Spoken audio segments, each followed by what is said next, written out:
नमो नमः। सुप्रभातं। भवतां सर्वेषां स्वागतम्। अस्माकं पञ्चतन्त्र कथापठनम् आरभ्यते। मङ्गलेन आरम्भः दृश्यते वा अत्र? आं महोदय, आम्। अस्तु, धन्यवादः। ॐ ब्रह्मा रुद्रकुमारः हरिवरुणयमाः वन्निरीन्द्रकुबेरः चन्द्रादित्यौ सरस्वत्युदधियुगनगाः वायुरुर्वीभुजङ्गाः सिद्धा नद्योऽश्विनौ श्रीः दितिरदितिसुताः मातरश्चण्डिकाद्याः वेदास्तीर्थानि यज्ञाः गणवसुमुनयः पान्तु नित्यं ग्रहाश्च मनवे वाचस्पतये शुक्राय पराशराय ससुताय चाणक्याय च विदुषे नमोऽस्तु नयशास्त्रकर्तृभ्यः सकलार्थशास्त्रसारं जगति तमालोक्य विष्णुशर्मेदं तन्त्रैः पञ्चभिः एतत् चकार सुमनोहरं शास्त्रम्। तर्हि अनुवर्तयामः अस्माकं पठनम्। अत्र गत वर्गे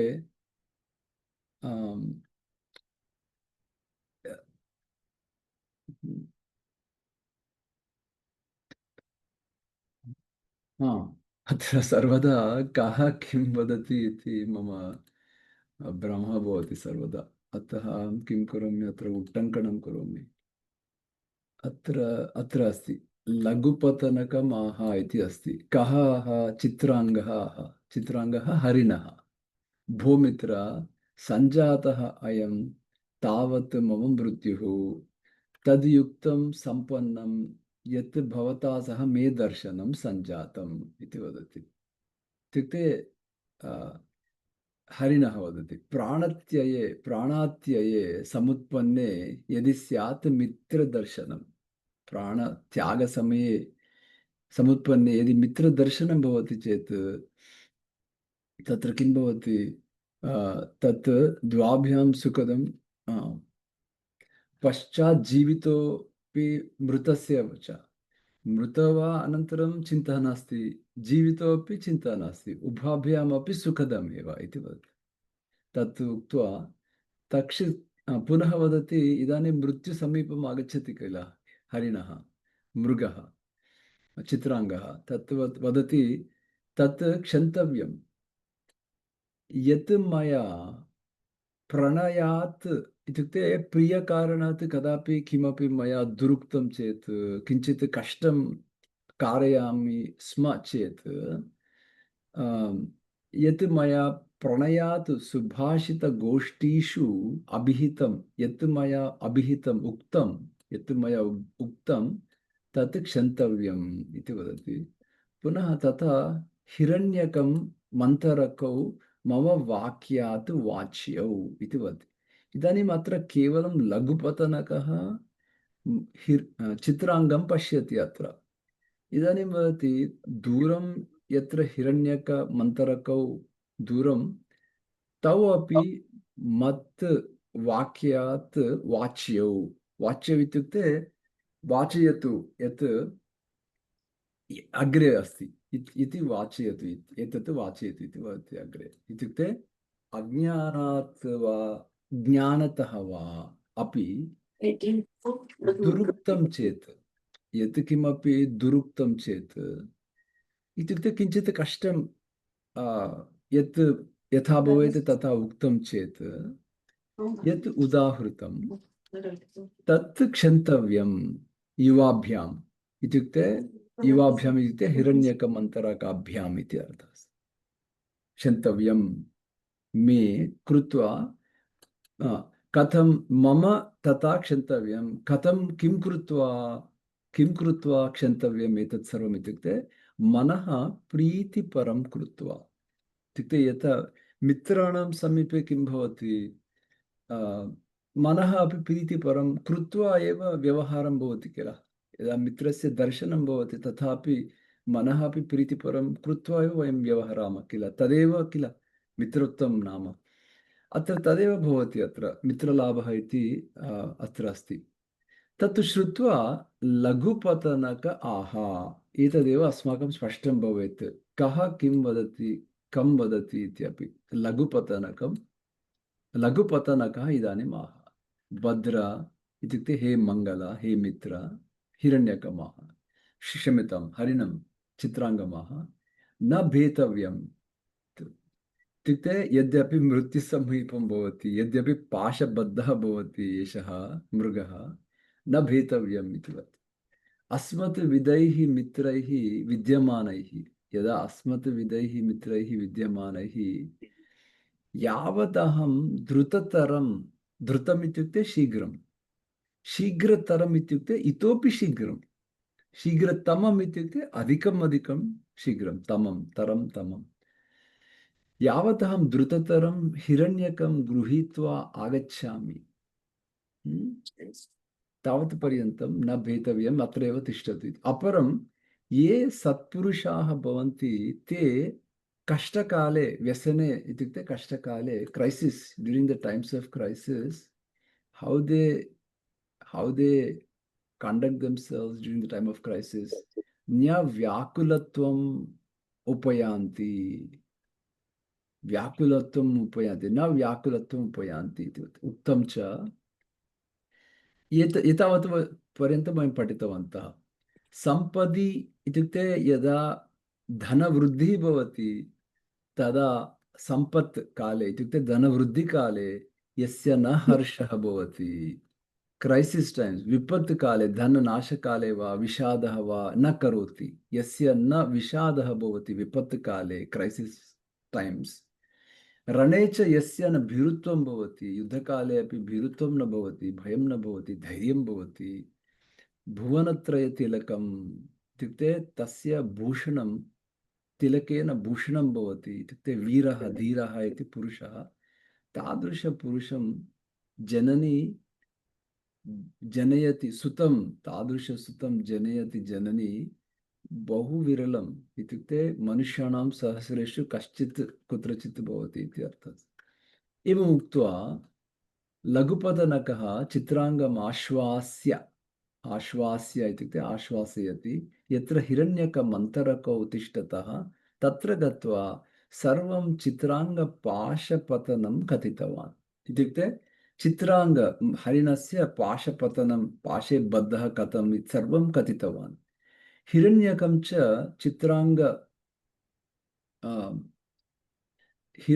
च चित्राङ्गपाशमोक्षणं प्रति कृतनिश्चयं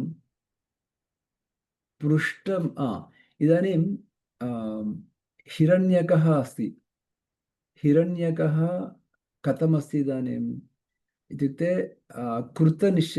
कृतनिश्चयः भवति चित्राङ्गपाशमोक्षणं प्रति कृतनिश्चयः भवति हिरण्यकः तं हिरण्यकं यः चित्राङ्गपाशमोक्षणं प्रति कृतनिश्चयः अस्ति तं पृष्ठमारोप्य किं करोति लघुपतनकः भूयोऽपि सत्वरम् इत्युक्ते शीघ्रं कुत्र गच्छति चित्राङ्गसमीपे गतः यत्र चित्राङ्ग इदानीं किं मूषकः अस्ति चेत् तत्र पाशबन्धनस्य चूर्णं करोति किल दन्तैः मूषकः अतः एव मूषकः आवश्यकम् सोऽपि मूषकम् अवलोक्य सोऽपि इत्युक्ते चित्राङ्गः हरिणः मृगः मूषकम् अवलोक्य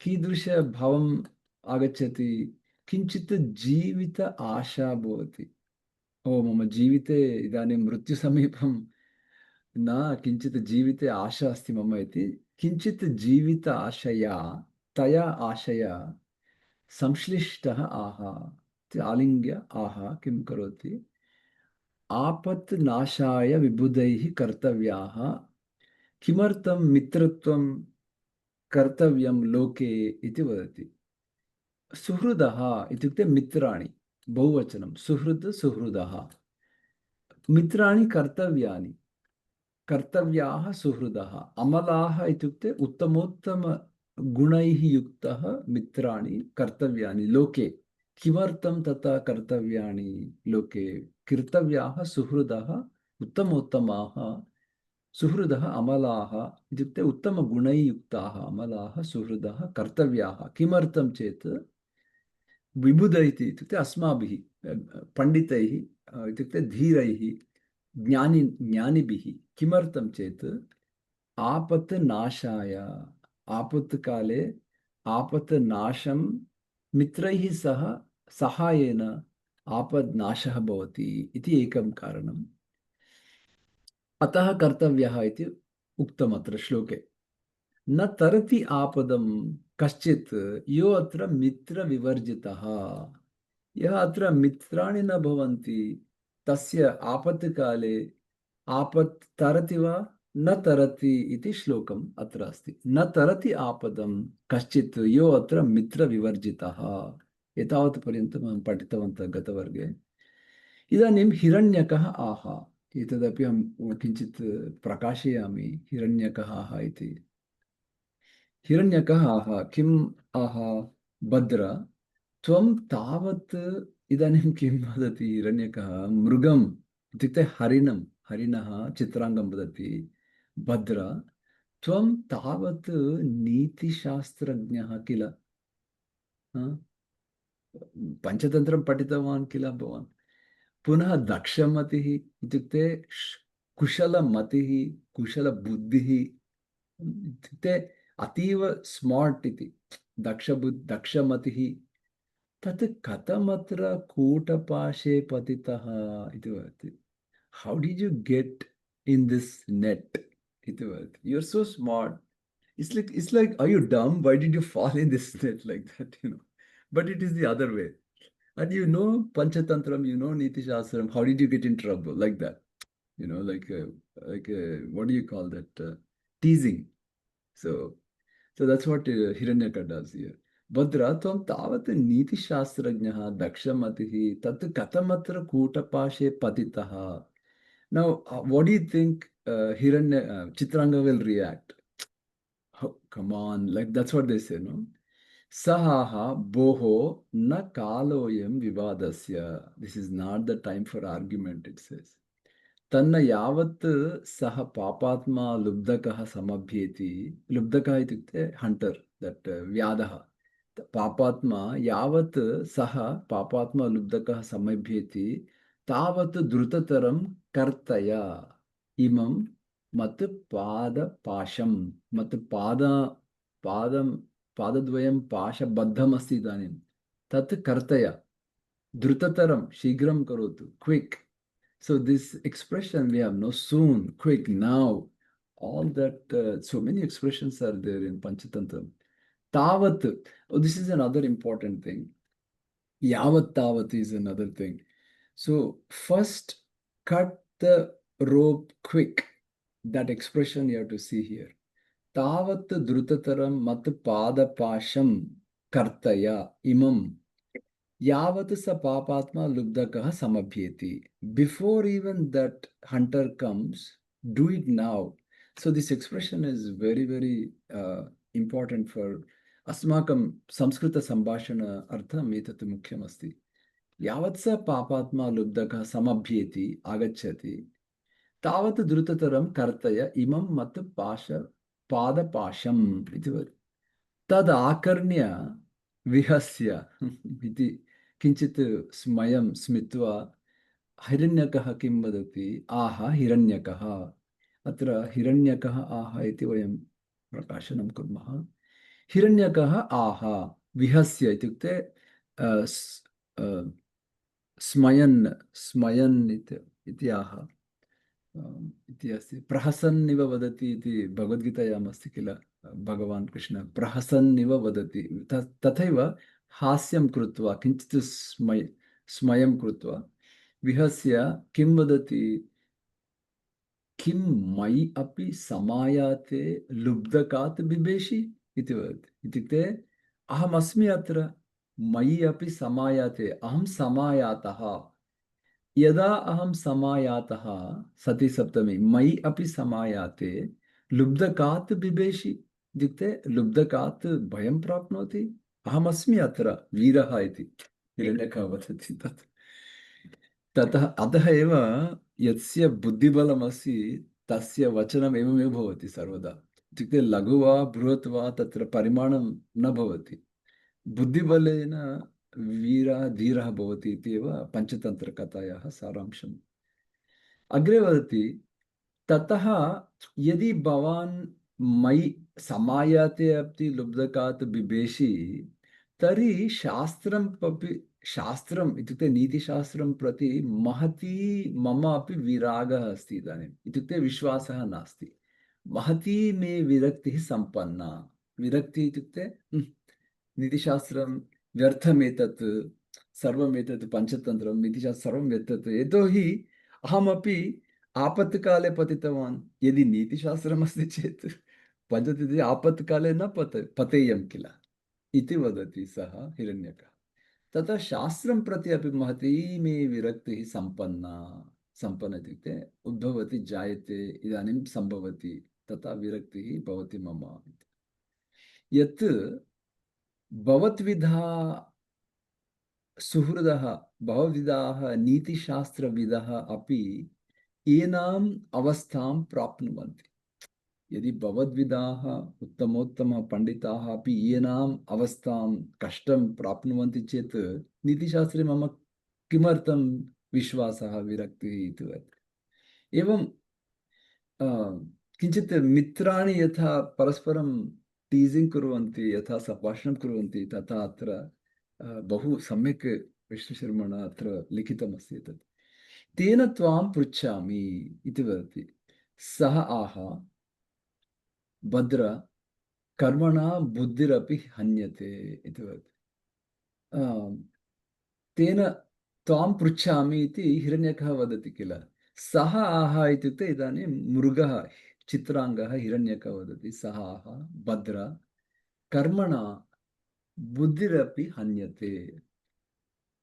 इदानीं कदाचित् विनाशकाले विपरीतबुद्धिः इत्यपि वयं श्रुतवन्तः किल।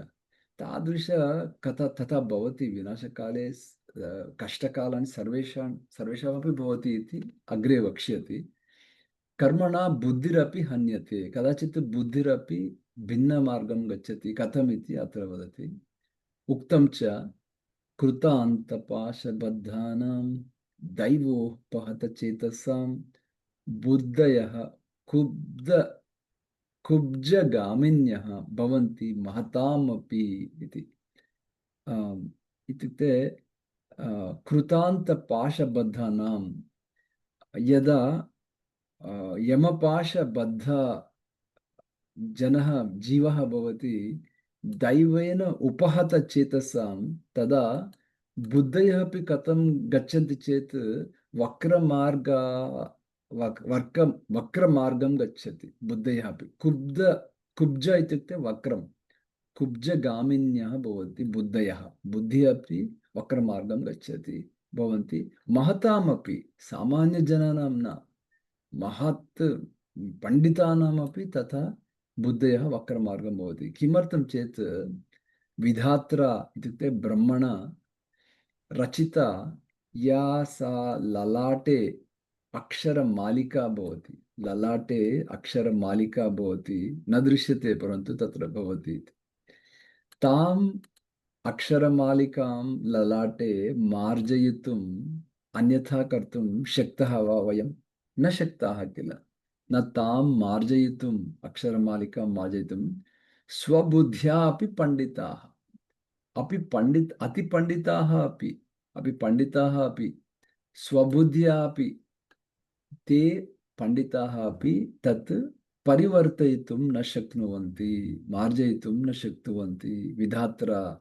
अतः एतत् वयं कृतान्त अत्र एतदपि दर्शयामि भवतां सौकर्याय। इत्युक्ते दक्षमतिः, निपुणमतिः, एतत् सर्वं कृतान्त कर्मणा भाग्येन इत्युक्ते the luck or whatever the fate, karmana bhagyena is fate.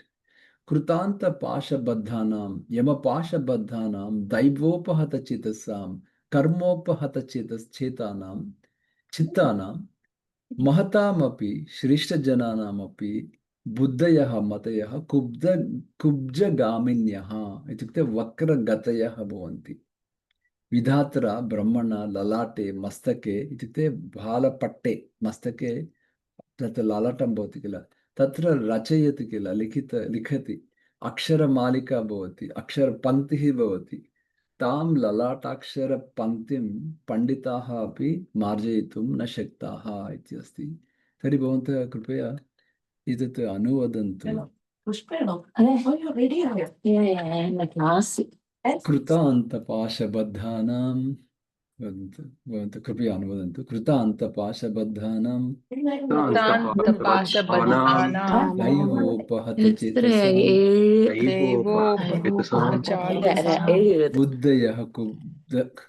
बुद्धयः कुब्जगामिन्यः बुद्धयः कुब्जगामिन्यः भवन्ति महतामपि भवन्ति महतामपि विधात्रा रचिता यासा विधाता रचिता यासा ललाटे अक्षरमालिका ललाटे अक्षरमालिका न तां मार्जयितुं शक्ताः न तां मार्जयितुं शक्ताः स्वबुद्ध्याप्यतिपण्डिताः स्वबुद्ध्या पंडिताः एवं तयोः प्रवदत्तोः नाम लघुपतनकः चित्राङ्गः तयोः प्रवदत्तोः सुहृद् व्यसनसन्तप्तहृदयः मन्तरकः भवति दूरं भवति किल मन्तरकः कच्छपः मन्तरकः दूरं भवति सः तस्य अवस्था कथं भवति चेत्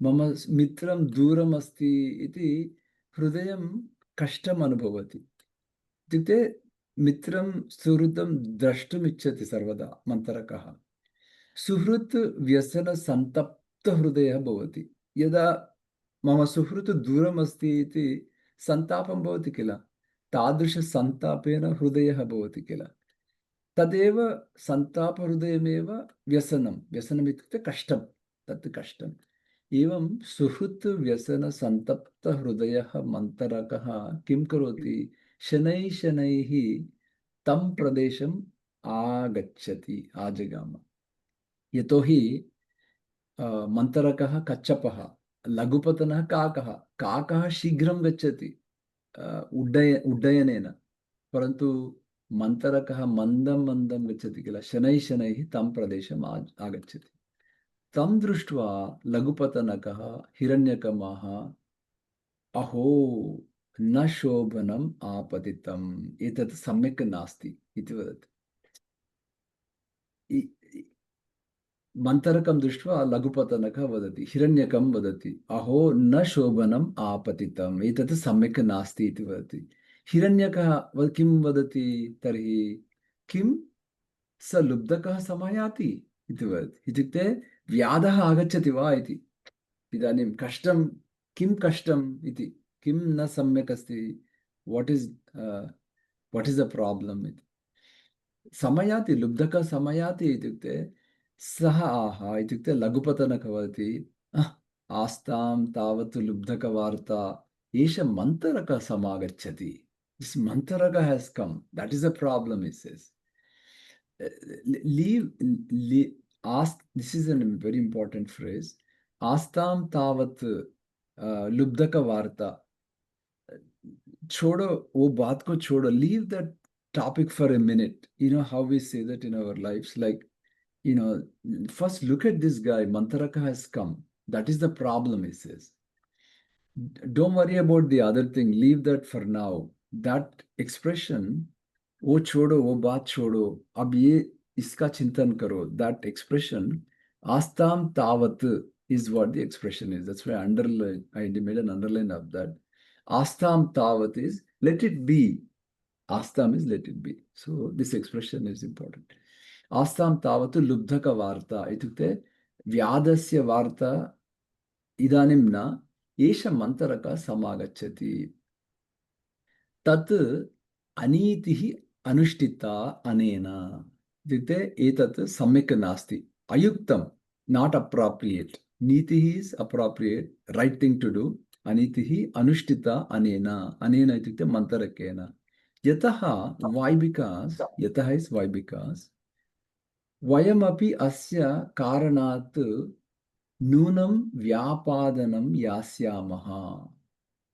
Because of Mantaraka, all of us will be destroyed. Maranam, Vyapadanam is Maranam. Because when a person is slow, this is the time to be quick, because Vyadha asti, Lubdhaka asti, it's a crisis situation. We have to act quickly. So if one of the team members is slow, then all of us will be destroyed. No? So that is what he says here.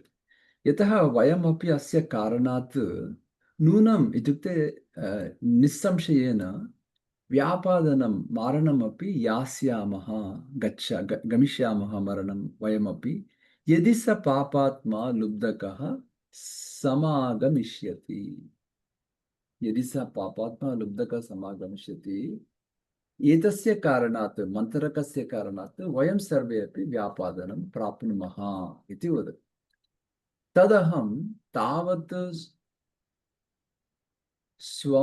स्वमुत्पत्तिष्यामि अतः स्वम् उत्पतिष्यामि इत्युक्ते उड्डयनं करोमि त्वं पुनः बिलं प्रविश्य आत्मानं रक्षयिष्यसि हिरण्यकः किं करोति बिलं प्रविश्य आत्मानं रक्षयिष्यसि किल रक्षयिष्यति चित्रांगः अपि वेगेन किं करोति in some direction it will run दिगंतरम चित्ते दिक् भवति दिगंतरम यास्यति वेगेन चित्रांगः अपि गच्छति परन्तु एषः मन्तरकः तु जलचरः एषः पुनः जलचरः स्थले कथं भविष्यति इति व्याकुलोऽस्मि मैं परेशान हूँ व्याकुलोऽस्मि how can this guy escape from the crisis स्थले कथं भविष्यति इत्युक्ते भूमौ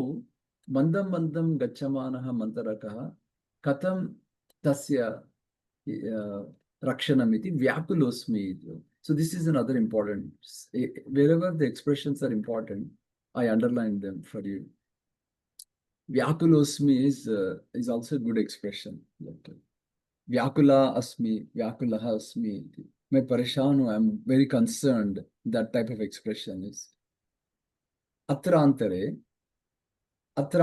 तस्मिन्नेव समये प्राप्तः अयं मन्तरकः प्राप्तः हिरण्यकः आह हिरण्यकः वदति भद्र हे मित्र न युक्तम् अनुष्ठितं भवता this is not appropriate what you did न युक्तम् अनुष्ठितं भवता यदत्र समायातः why did you come here is यदत्र समायातः Yat Bhavan atra agatavan, that you shouldn't have done that.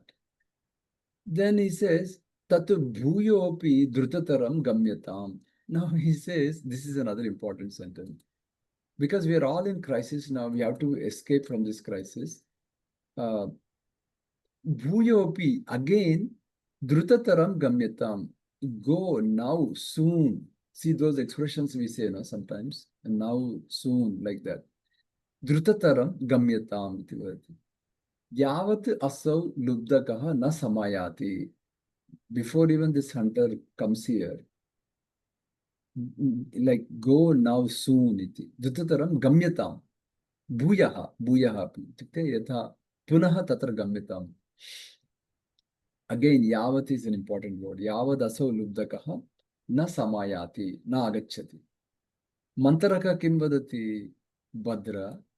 किं करोमि मित्रस्य प्रेम भवति किल भद्र किं करोमि न शक्नोमि तत्र स्थातुं दूरं स्थातुं न शक्नोमि इति वदति मित्र व्यसन अग्निदाहं सोढुं न शक्नोमि किमर्थं मित्रस्य दूरं तत् कष्टं भवति किल मित्रव्यसनं तत् अग्निः इव दहति माम् इत्युक्ते सन्तापयति माम् अग्निदाहमिव तत् सोढुम् अहं न शक्तः अस्मि न शक्नोमि तत् सोढुम् अतः एव अत्र अहम् आगतः तस्मात् कारणात् अत्र अहम् आगतः अथवा साधु इदमुच्यते इदानीं सुभाषितम् दयितजनविप्रयोगः वित्तवियोगश्च केन सह्या स्युः यदि सुमहौषधकल्पः वयस्य जनसङ्गमः न स्यात् इति वदति। इदानीम् अत्र किं भवति, बन्धुजन, प्रीतिजन, दयित इत्युक्ते प्रीतिजन, प्रियजनः भवति किल, तस्य दयितजनः इति वदन्ति।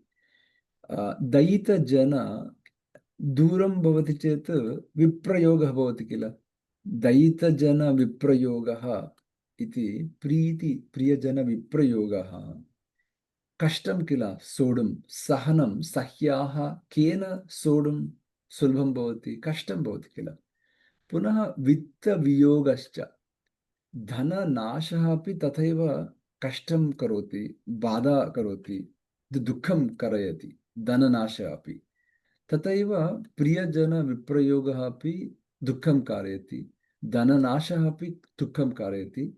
तत् केन सोढुं शक्तः, केन सह्याः स्युः एतादृश वित्तयोगश्च दैत्यजनविप्रयोगः।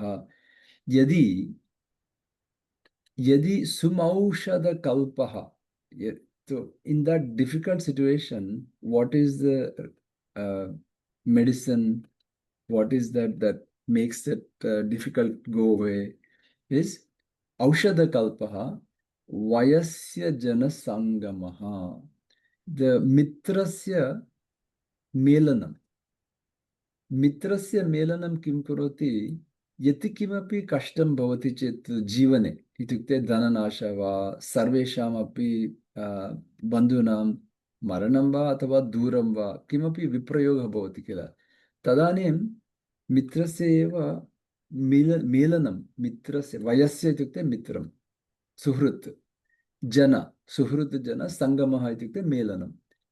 यदि न भवति चेत् कथं मम औषधम्, इदानीम् अहं औषधम् आवश्यकं किल, कष्टकाले औषधम् आवश्यकं किल, तदेव वदति इदानीं दयितजनविप्रयोगः वित्तवियोगश्च केन सह्याः स्युः यदि सुमौषधकल्पः औषधसमानं वयस्य जनसङ्गमः न स्यात्, न भवति चेत् कथमहं जीवामि इति वदति, अतः अत्र आगच्छामि इति वदति। पुनः वदति, अत्र किञ्चित् भवतां सर्वेषां सहायार्थम् अत्र दर्शयामि।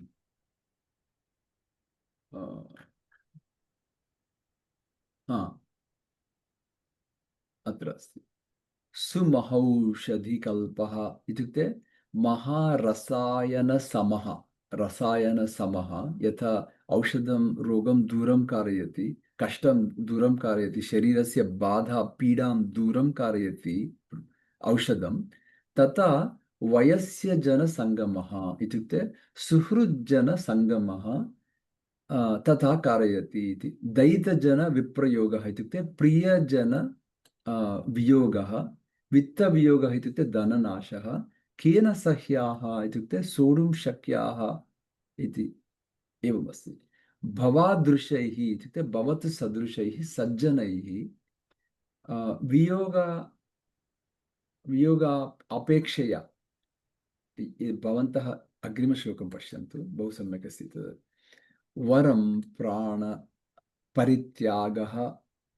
न वियोगः भवादृशैः, किं वदति, प्राणत्यागः अपि वरम् इति वदति इदानीं, परन्तु भवादृशमित्रैः सह वियोगः न इति वदति, अतः अत्र आगच्छामि इति वदति।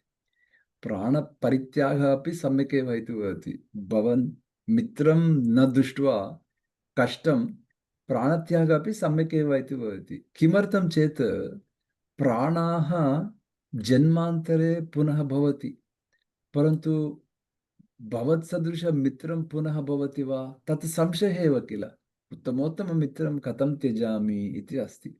भूयः न भवन्ति भवत्विदाः मित्राणि सुहृदः इति वदति।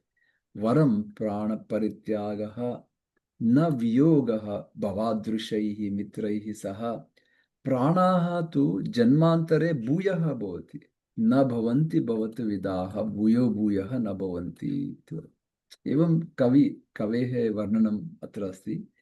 दयितजनः किमर्थम् अत्र आगतवान् इत्युक्ते मन्त्रकः वदति, इत्युक्ते मित्रलाभः इत्यत्र मित्रत्वं किमर्थं कर्तव्यं, मित्राणि कथं भवन्ति, तस्य वार्तालापं कथं भवति, सुभाषितगोष्ठी कथं भवति, एतत् सर्वम् अत्र उक्तमस्ति। एवं तस्य प्रवदतः यदा यदा एतत् सर्वं वदति मन्त्रकः, तदा एव लुब्धकः अत्र आगच्छति। लुब्धकः अपि उपागतः तत्र आगच्छति। कथमस्ति लुब्धकः व्याधः इत्युक्ते आकर्णपूरित धनुः, बाणधनुः आकर्णपूरितः इत्युक्ते तत् आकर्णपर्यन्तम् आकृष्य सिद्धं करोति आयुधम्। आकर्णपूरितशरासनः, शरः इत्युक्ते बाणः, बाणस्य आसनं कुत्र भवति, धनुः किल, तत् कर्णपर्यन्तम् आकृष्टधनुः तथा स्थित्वा रेडी टू स्ट्रैक् तथा करोति। आकर्णपूरितशरासनः लुब्धकः अपि उपागतः तत्र आगच्छति। तं दृष्ट्वा मूषकेन तस्य स्नायुपाशः, तस्य इत्युक्ते चित्राङ्गस्य हरिणस्य स्नायुपाशः इत्युक्ते स्नायु इत्युक्ते चर्ममयी पाशः भवति किल, तत् क्षणात् खण्डितः। पाशः खण्डितः केन, मूषकेन इत्युक्ते हिरण्यकेन। कस्य, मृगस्य, हरिणस्य चित्राङ्गस्य स्नायुपाशः खण्डितः। अत्रान्तरे चित्रांगः किं करोति, सत्वरं प्रधावितः धावति, सत्वरं धावति। यदा प्रधावितः सत्वरं चित्रांगः, कथं प्रधावितः सः इत्युक्ते पृष्ठम् अवलोक्य। इदानीं मृगः, हरिणः कथम् अग्रे धावति चेत् पृष्ठम् अवलोकयन् अग्रे अग्रे धावति किल, यतः भयभीतिः भवति किल तस्य चित्रांगस्य। अतः भीत्या पृष्ठम् अवलोकयन् प्रधावितः सः सत्वरं शीघ्रं शीघ्रं धावति। किमर्थं शीघ्रं शीघ्रम्, अत्र इदानीं लुब्धकः उपागतः।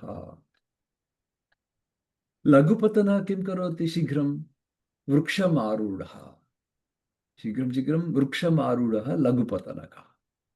हिरण्यकः किं करोति, हिरण्यकश्च समीपवर्ति बिलं प्रविष्टः। गर्तः बिलं भवति समीपे, समीपवर्ति बिलं प्रविष्टः भवति हिरण्यकः अपि रक्षणार्थं सर्वे।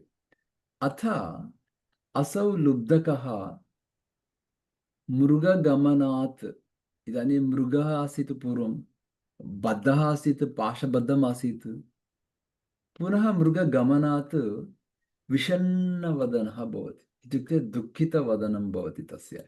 अय्ययो कथं मम तत् यत् प्राप्तं तत् भोजनं तत् कथं गतम् इति सः चिन्तयति। तथा विषण्णवदनः व्यर्थश्रमः इति चिन्तयति एषः लुब्धकः।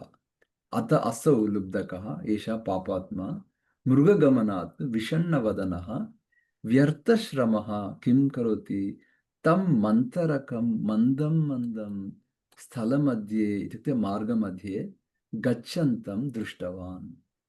एषः लुब्धकः मन्तरकं मन्दं मन्दं कच्छपं मार्गमध्ये स्थलमध्ये गच्छन्तं दृष्टवान्।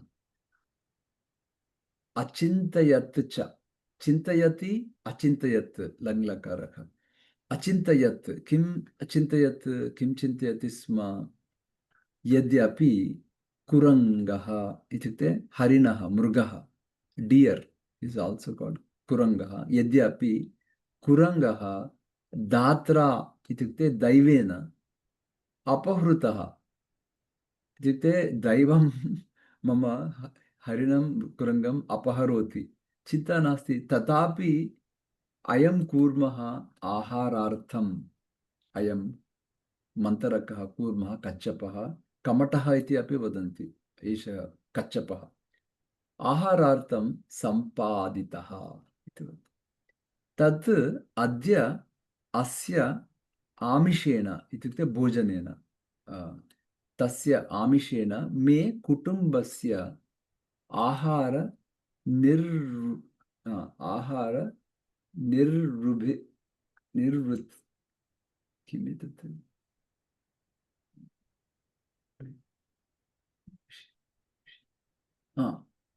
भविष्यति भविष्यति अत्र टैपो अस्ति अत्र पश्यामः आमिषेण कुटुम्बस्य आहारवृत्तिः भविष्यति इति अस्ति आहारवृत्तिः इत्युक्ते भोजनक्रिया भविष्यति इति अस्ति टैपो अस्ति कथञ्चित् आहारवृत्तिः भविष्यति इति ता भ इति अत्र टैपो कुटुम्बस्य आहारवृत्तिः निवृत्तिः भविष्यति इति एवं विचिन्त्य तं दर्भैः सञ्छाद्य इत्युक्ते सम्यक् बन्धनं करोति केन दर्भतृण भवन्ति किल सञ्छाद्य आच्छाद्य किं करोति धनुषि समारोप्य तस्य धनुः भवति धनुषि समारोप्य स्कन्धे कृत्वा धनुषि स्कन्धे स्थापयति किल तस्य धनुषः अग्रभागे तं कचपं सम्यक् बद्ध्वा दृढबद्ध्वा गृहं प्रति प्रस्थितः इदानीं गृहं प्रति प्रस्थितः പഞ്ചതന്ത്ര अत्रान्तरे അതാണ് ഒറിജിനൽ तं नियमानम् अवलोक्य इत्युक्ते यथा एषः लुब्धकः नियमानं नयति किल कं नयति मन्तरकं नयति तं लुब्धकः इदानीं नियमानः मन्तरकं नियमानः तं नियमानम् अवलोक्य हिरण्यकः किं करोति हिरण्यकः इदानीं हिरण्यकस्य मित्रं किल मन्तरकः किं वदति मन्तरकः पूर्वं चिन्ता मा करोतु धनस्य एतत् सर्वम् उक्तवान् किल दारिद्र्यं भवति चेत् परमेश्वरस्वरूपम् इति वदति किल मन्तरकः तत् वृषभमेव तस्य निधिः इति सर्वम् उक्तं किल मन्तरकेन तत् सर्वं स्मरति इदानीं हिरण्यकः स्मृत्वा ओ मम मित्रं कथं लुब्धकः मम मित्रं नयति इति दुःखम् अनुभवति एषः हिरण्यकः तेन दुःखेन आकुलः भवति एषः हिरण्यकः अतः दुःखाकुलः हिरण्यकः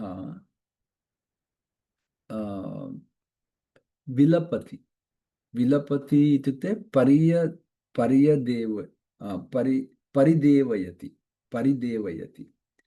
परिदेवयति लङ्लकार भवति अदेवयत् पर्यदेवयत् भवति परिदेवयति इत्युक्ते विलपति दुःखं उच्चैः वदति दुःखेन परिदेवयति किं वदति कष्टं भोः इति वदति कष्टमापतितं भोः कष्टमापतितम् इति वदति एकस्य कष्टकाले जीवः किम् अनुभवति कष्टकाले जीवः इति चेत् अत्र बहु सम्यक् उक्तम् एतत् सुभाषितं पश्यन्तु भवन्तः अपि एकस्य दुःखस्य अन्तं कर्तुं वयं प्रयत्नं कुर्मः किल एकस्य दुःखस्य यावत् अन्तं न भवति गच्छामि अहं यावत् अन्तं न गच्छामि अहं कथं भवति मम दुःखं चेत्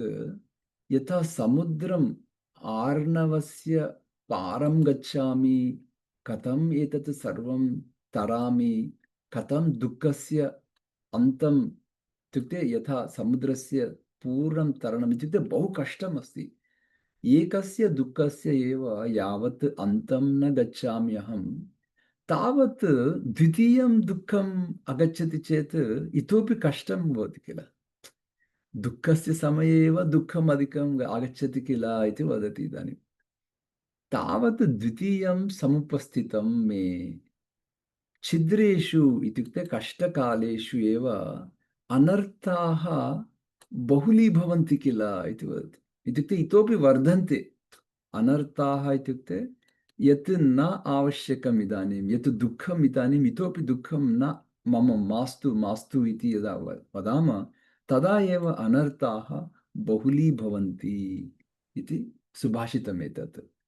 नाम एकस्य दुःखस्य न यावद् अन्तं गच्छाम्यहं पारमिव अर्णवस्य तावदेव द्वितीयं समुपस्थितं मे छिद्रेषु अनर्थाः बहुलीभवन्ति इति। एकस्य दुःखस्य न यावदन्तं गच्छाम्यहं पारमिव अर्णवस्य तावत् द्वितीयं समुपस्थितं मे छिद्रेषु अनर्थाः बहुलीभवन्ति। कष्टकाले एव अनर्थाः बहुलीभवन्ति। कथं चेत् एकम् उपमानमस्ति अत्र। यावत् यावत् अस्खलितं तावत् सुखं याति समेपति। मार्गः भवति, पथि इत्युक्ते मार्गे।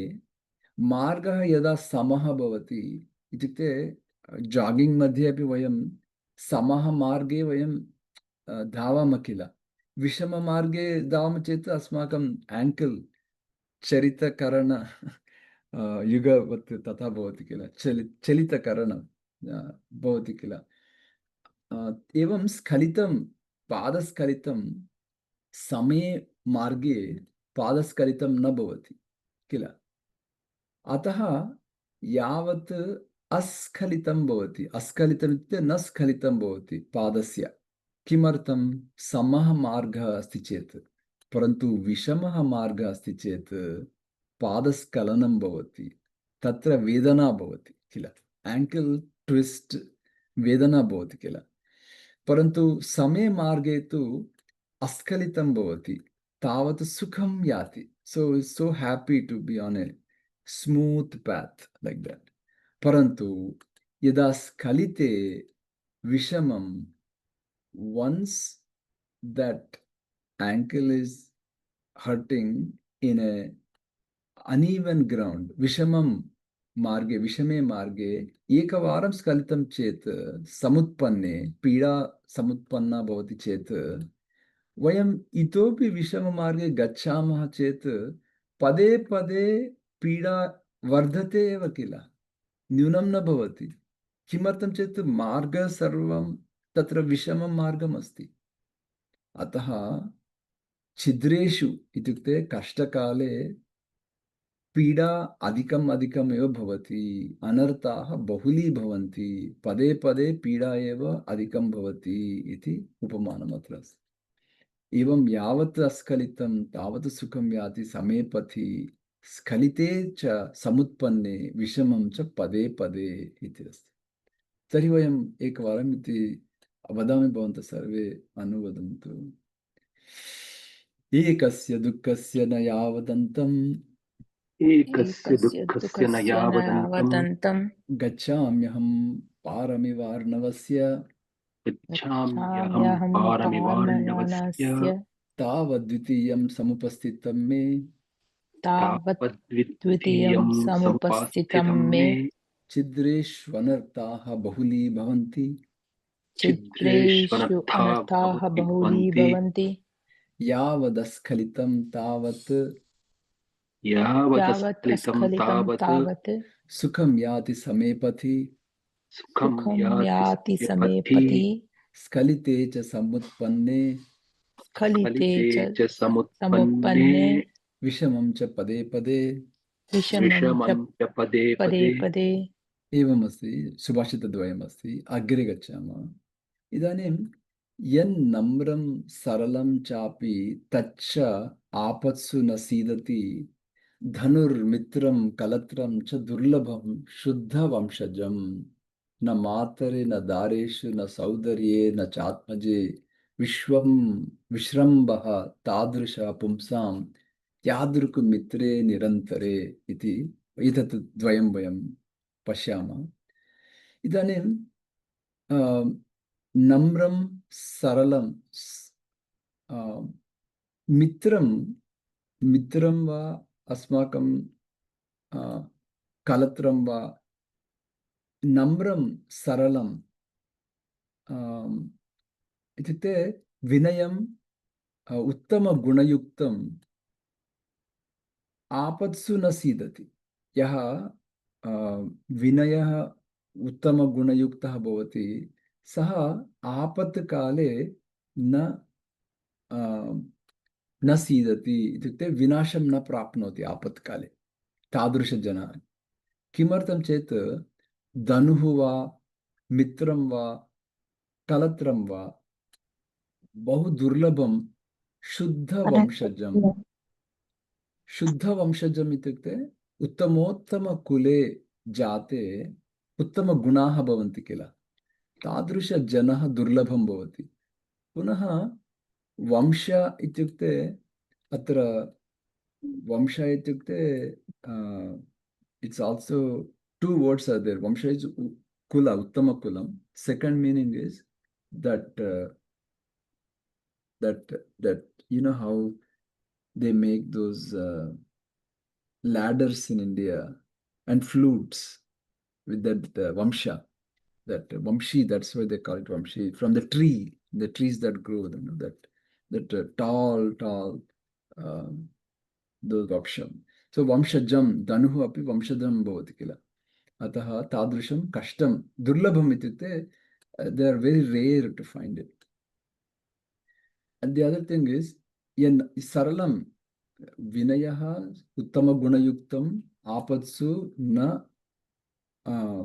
विनाशं प्राप्नोति, यथा धनुः मित्रं कलत्रं च दुर्लभं शुद्धवंशजम् इति एकम्। इदानीं मित्रस्य विश्वासम् अस्माकं भवति, अतीव विश्वासं भवति।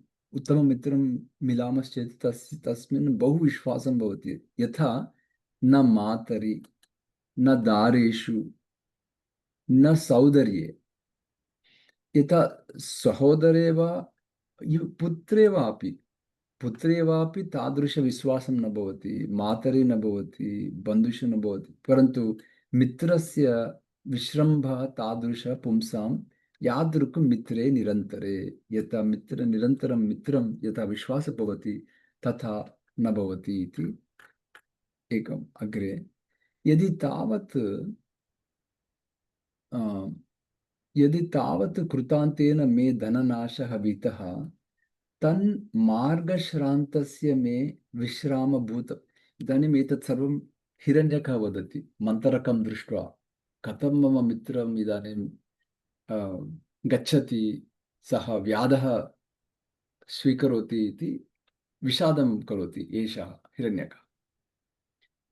इदानीम् अग्रे पश्यन्तु, इदानीं दैवः किं करोति, मम धननाशं कारयति इति दैवं निन्दति। इदानीं यदि तावत् कृतान्तेन मम धननाशः विहितः तर्हि सम्यक् एव, परन्तु मम मार्गे धननाश दुःखितेन मार्गे गत्वा अतिश्रान्तः अहं यदा आसम् तदा मे विश्रामभूतं मित्रं मन्तरकं कस्मादपहृतम् इति वदति। चिन्ता नास्ति, मम धनं स्वीकरोति, हे भगवान्, चिन्ता नास्ति, परन्तु मम मित्रं किमर्थम् अपहरोति भवान् इति दैवस्य निन्दां करोति। इदानीम् एषः हिरण्यकः। यदि तावत् कृतान्तेन मे धननाशः विहितः तन् मार्गश्रान्तस्य मम विश्रामभूतं मित्रं, विश्रामभूतः मित्रः इत्युक्ते मित्रं किं कृतवान्, यदा विश्रामं करोतु, चिन्ता मा करोतु, दुःखं मा करोतु इति सर्वम् उक्तवान् किल, तादृशमित्रं किमर्थम् अपहरोति इति पृच्छति दैवम्। अपरमपि मित्रं परं मन्तरकसमं न स्यात्। मन्तरकसमानं मित्रम् अन्यः भवितुम् अर्हति वा? न इति वदति। अपरमपि मित्रं परं मित्रं मन्तरकसमं न स्यात्, तादृश न भवेत् एव इति वदति। यतोहि उक्तं च असम्पत्तौ परः लाभः। यदि धननाशः भवति चेत् सम्पत्ति इत्युक्ते धनलाभः, असम्पत्ति इत्युक्ते धननाशः। असम्पत्तौ परः लाभः भवति मित्रस्य गुह्यस्य कथनं तथा रहस्यानि कथयति मित्रं रहस्यानि अपि कथयति रहस्यं रहस्यमिव स्थापयति अतः गुह्यस्य कथनं तथा मित्रम् आपत् विमोक्षणं चैव आपत् काले विमोक्षयितुमपि सिद्धः भवति मित्रमिति मित्रस्य एतत् फलत्रयम् इति वदति। इदानीं मित्रलाभः इति अध्यायः किल तत्र मित्रस्य फलानि कानि इत्युक्ते त्रीणि फलानि इति वदति अत्र इत्युक्ते एतत् फलत्रयं किं तत् धननाशे दुःखं भवति चेदपि अतीव लाभः भवति मित्रस्य मेलनेन इदानीं यत् ज्ञातुम् इच्छामि रहस्यानि गुह्यस्य वा कथनं तथापि मित्रस्य भवति आपत् विमोक्षणं चैव आपत् काले यत् विमोक्षणम् आवश्यकं भवति तत्रापि एवं फलत्रयं भवति इति उक्त्वा अग्रे तत् अस्य पश्चात् न अन्यः सुहृत् मे एतस्य पश्चात् यदि मन्तरकः मरणं प्राप्नोति लुब्धकेन तर्हि तत्पश्चात् अन्यः सुहृत् तादृशः अस्ति वा मम इत्युक्ते न तदस्य पश्चात् न अन्यः इति अस्ति न अन्यः सुहृत् मे तत् किं मम उपरि अनवरतम् इस् इन्सेसेण्ट्लि कान्स्टेण्ट्लि व्यसनशरैः वर्ष्यति हन्तविधिः ई भगवान् why incessantly this banas vyasana sharah iti bana vyasana banaihi varshati mai mama upari why me iti vadati sa mama upari vyasanat anantaram vyasanam kimartam mama upari anavaratam constant difficulties I have to go through why me iti vadati yeshah idanim hiranyaka विधिः हन्त विधिः इत्युक्ते एषः भगवान् यः कृतान्तः विधिः ब्रह्मा भवति सः किं तत् किं मम उपरि अनवरतम् इत्युक्ते निरन्तरम् इन्सेसेण्ट्लि इति व्यसनशरैः वर्षति यतः आदौ फर्स्ट ऑफ ऑल आदौ is like first of all तावत् वित्तनाशः first he took away all my money right then tatah parivara bramshaha all my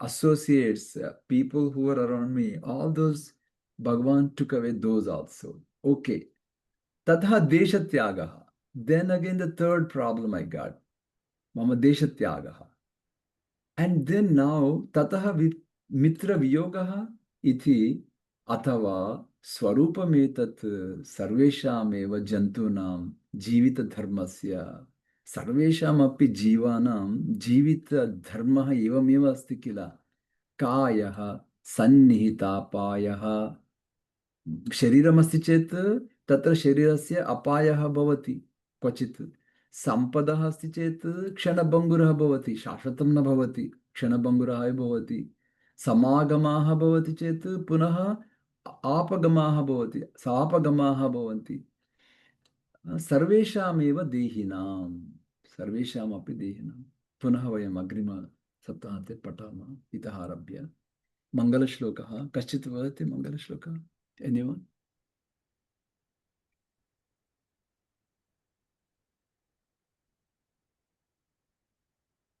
मङ्गलश्लोकं कृपया वदतु शान्तिमन्त्रं वा महोदय शान्तिमन्त्रम् ओम सर्वे भवन्तु सुखिनः ॐ सर्वे भवन्तु सुखिनः सर्वे सन्तु निरामयाः सर्वे भद्राणि पश्यन्तु मा कश्चित् दुःखभाग् भवेत् ॐ शान्तिः शान्तिः शान्तिः हरि ओम नमो नमः शुभदिनं धन्यवादः। शुभदिनं